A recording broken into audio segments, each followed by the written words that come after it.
thank you guys so much for joining me. First off, how's the tour going? It's been a little while since we've seen you guys out on the road, at least here. It's going great. It's been really fun tour.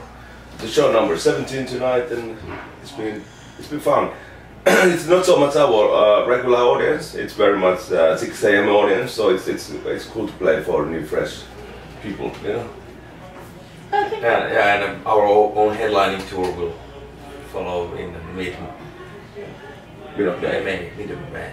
So basically, yeah, we started headlining tour from the Rock on the Range. Okay. Festival. Well, what a way to kick it off.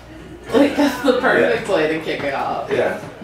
That's awesome. So, I mean, can we talk a little bit about Shadowmaker, like the new album? It's the 8th album for you guys, right? Yes, I mean, how happy are you? The feedback's been incredible so far. Yeah, people who have listened the record we have got really positive feedback on the reviews. Has been really good. Of course, some old school fans, they have some odds against the album because it's a very much vocal driven album, or there are more vocal tracks than people are used to have on acoustic records. So some old hardcore fans, they try to decide upfront, you know, without hearing the album, that oh, this is not right and blah blah blah. So that's been only negative feedback we've got. But actually, those fans, when they have heard the album, they've been like, oh, it's actually a great record. And Frankie is a great addition to the band, you know. The big change that it's of course it's a big step, you know, from having guest vocalists, right, changing to the concept that we have just one singer on the whole record,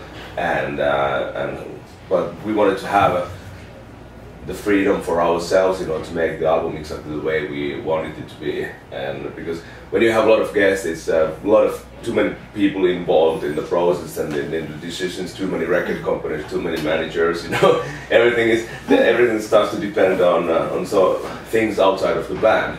So this time we really wanted to focus on ourselves, and it was the only way to do that was to have one singer. We also wanted to connect the live touring life and the album, you know, better with the vocal issue. You know, before when we did all the cooperations, of course those singers were not able to tour with us. Right. So basically, we couldn't provide the same thing in live shows than in a record. So this time we can provide the same experience, which is also in an album. Absolutely. That's what I was gonna say. It's almost kind of like too many cooks in the kitchen, like for one thing. Yeah, it's fun. It's very inspiring, but also, you know, that it affects the result in many ways. And this time we really wanted to make the album that we can provide everything what's going to be on the album. So our band can do that, and we don't need anybody else, you know, messing up. So lyrically, like, what goes in? What's the inspiration? Like, who is a collaborative effort? I mean, has some of that fallen on Frankie now, or is it a collaborative effort with the whole band? Lyrics, they have the results of co-writes, you know, with different people. And Frankie has done the lyrics for 2 songs. Okay. But the other lyrics are made by other people, and I co-wrote those vocal tracks with other songwriters, and they are mainly. I'm more responsible for music usually than they are. Co-writers, they are responsible for lyrics. But still there is the theme. I think if you're not a strictly political band, it's very hard to sing about too many other things than relations. So, and that's glues the, you know, different lyrics together pretty well. They're all about relations, and the whole Shadowmaker theme.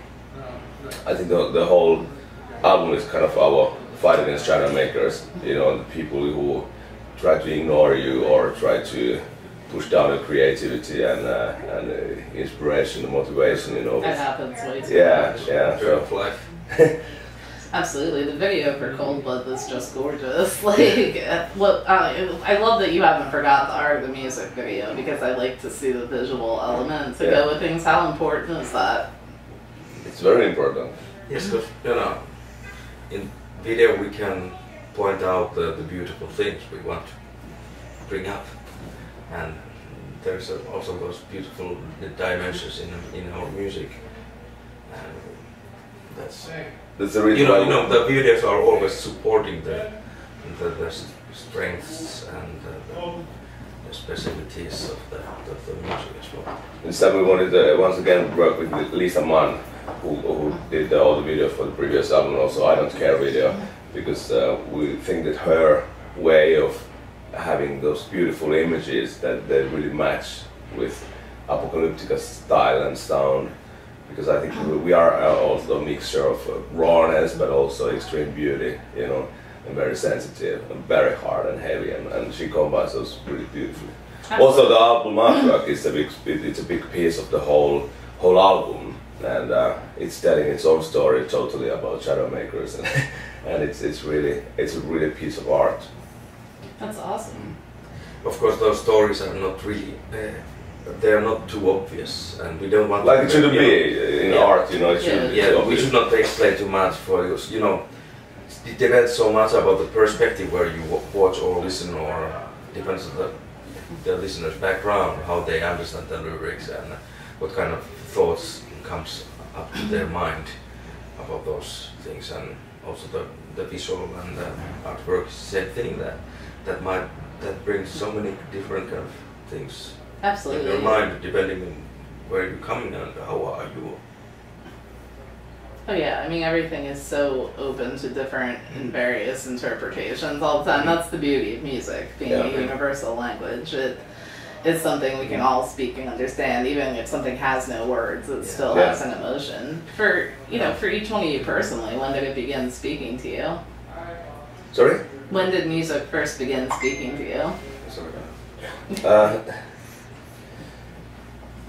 It's hard to say. I grew up in a house which was always full of music, so I hated, you know, my father was a big fan of Mozart and Vladimir Horowitz, who is one of the greatest piano players of all time, so many times Saturday mornings I woke up with Mozart piano music, which I hated it.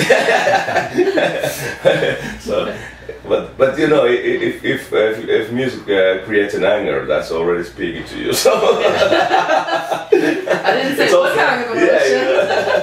You know, I guess that's all of us. Music has been surrounding us since we were like small kids, like just born. You know, I'm a music family as well. My both parents are like professional musicians. Okay. So there has always been music around me. So their question is a bit weird. Yeah. But I remember, I remember I was 13 when I really got into classical music, and at the same time I got really into heavy metal music. You know, at the age of 30. Before that, I was a big music lover already. I was listening to Duran Duran, you know, I was listening to Jimi Hendrix, Billy Idol, stuff like that, and then I dig deeper into metal, you know, through Metallica, and but I think that's maybe the reason that we've been listening all types of music all our lives and studied the classical music but listened to metal and rock. I think that's the reason how Apocalyptica is the way how it is, you know, that we can't separate different music styles from ourselves, and that's how we filter in music, you know, when we create new Apocalyptica music. It's just, you know, I think writing music is kind of filtering your own experiences through your own personality. That's pretty much what it is, creative, everything creative. And you know, because we are, you know, what we create actually. And, absolutely. I mean, I love that you guys have kind of bridged that gap between genres, and because we don't have the gaps, you know. I hate genres. I hate when I remember that when we played first time Metallica by cellos, and people were like, "Oh, this is great." We didn't get what's so amazing and revolutionary on that, because for us it was just the most natural thing to do, to play the music we like with the instruments we can play, you know. So it was very simple. And then we got really surprised when the first album came out, and we were like, "Whoa, this is something amazing." Yeah. So I mean, with this being the 8th album, and you know, we've seen so many changes take place in the music industry, how has your approach to recording changed, or has it at all? It's always a little bit different. We've changed producers every time, but this time the biggest difference to the previous albums was really having Frankie in the pre-production. You know, that we were able to rehearse as a band together with the singer in the room, and you know, fine-tune the arrangements, you know, and define the songs, and it's first time ever we had the singer in the room before the studio. Sorry. And I think that was a big difference, and also that this time we had really proper period of pre-production with the producer. So when we started to record the album, we actually knew exactly what kind of record we want to do and we were doing. So therefore I would say that those 6 weeks in studio were the easiest album production we have had. It was only 6 weeks, that's so fast. We recorded everything so in six weeks. Then the mixing was a different story. Then started the fucking stress. That was hard to get it right, but and it took almost 2 months.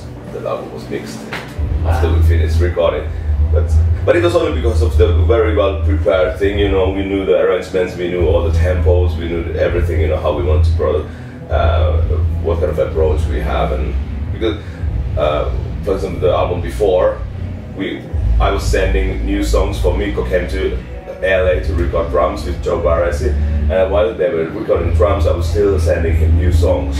You know, I was like, if you like this stuff, you know, play it, and then we had after being in studio for 1 month, it was still unclear which collaborations are going to happen.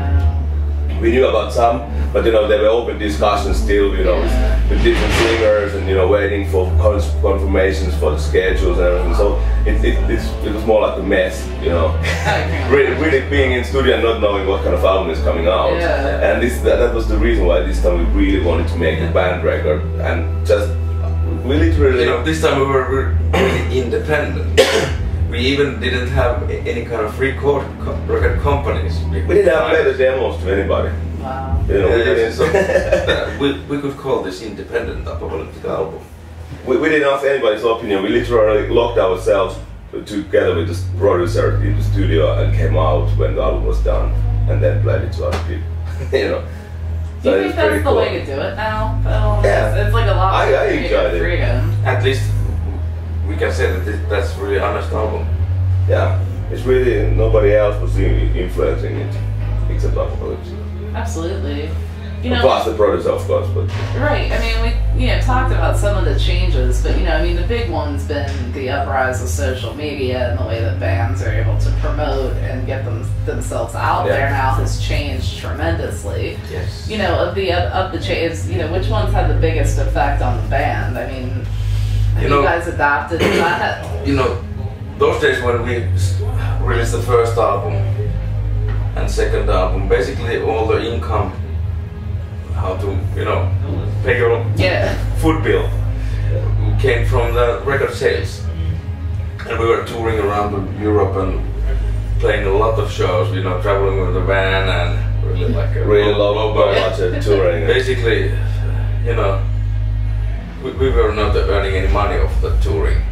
Only money came from the main income was the royalties. Now it's opposite. Yeah, and nowadays it's changed so much, like last 5 years, and really tragically the last 1 year, that there's albums are not selling anymore. So it's really hard to get any more the costs away from the album recordings even. So that's not real business to make an album. So the only way to earn the money for even the album production you need to cover with touring. Absolutely. It's crazy. But do you think there's more pressure for bands to stay on the road longer now? Yeah, there is, and what has happened since last 5-7 years, it's also like, you know, everybody said, okay, the money is on touring. Bands started to tour much more. Even the old bands, you know, made the reunions and got on the road. And suddenly we are in a situation that there's too many shows, and you know, people don't have money. The economy is down, so people have they have no chance to go 5 days a week to see a show, because there's cool shows every day almost in bigger cities nowadays. So that's also bringing back down the touring and ticket sales, you know. But I don't complain. It's you know how it is, and but I think a big change that we did something, you know, which is totally against today's social media and, you know, how the people want to use music is you should create content all the time. And you know, we were off for 5 years between. We had 5 years between the releases. It's kind of totally against today's trend, where you should actually release something. You know, I think that's why those DJs are really successful, because they are releasing single songs, but they are releasing all the time. There's every month coming a new one. You know, that people get really connected and tied to the artist, and that's you know now something what we do on the road, but we can't go everywhere at the same time. Yeah. So it's still, we have a half a year before we play the first headlining tour in Europe, and European fans are like really like, what is this? Why you tour America and you're not playing here? And you know they're getting pissed off that, and then you know if we don't, it's kind of strange, and so that's why. I think we are creating all the time now. We do these acoustic performances and special performances, and we put them on YouTube, and you know release those on our social media. Yeah, because that's the way how the world is today. But it's also it's a great opportunity to stay in touch with fans and also show different sides of the band. Because in the past it was like you just released the album every 30 years or so, and that's the album. That was the only thing you released during a couple of years. And nowadays you can release something every week. Yeah. You know? What's it like now to look out from the stage and see his cell phones? Yeah, it's like funny to see sometimes in the shows that everybody's looking at the show screen of the iPhone. It's like kind of ridiculous. But it's also it has made things also more difficult, because there's so much content in the internet. Mm-hmm. It's hard to make sure that your fans and your audience will find you, because there's so much content. Yep. And well, it's changed, but like we used the chance to release the being independent. We released the Shadow Maker as the first song, only on the internet, because that was the thing what we wanted to show first from the new album. But it's not, because it's an almost 8-minute long song. It's not a radio single, so we couldn't use that as the first commercial single. So, but because of internet and the possibilities it gives us, we were able to serve the fans first, which I think is really cool. Are you ever surprised by which songs fans tend to gravitate towards? Did you ever get a feeling about one, like, you're putting it together in the studio, you're like, yes, that's it, that's gonna be the one, and then fans are like, nope, I like that one. Sometimes, yes. Of course, when you pick up a single, you don't have to compromise, but let's put it that way, that it's usually the most easy, simple, easily adaptive song of the album. And usually our fans are maybe not the biggest fans of our first singles, and they're more like the instrumental, epic instrumental music, or something different, or ballads. But nowadays all the radios, they are so formatted. Mm-hmm. So they have certain block where the songs got to fit. Otherwise, they are not going to play that. Yeah.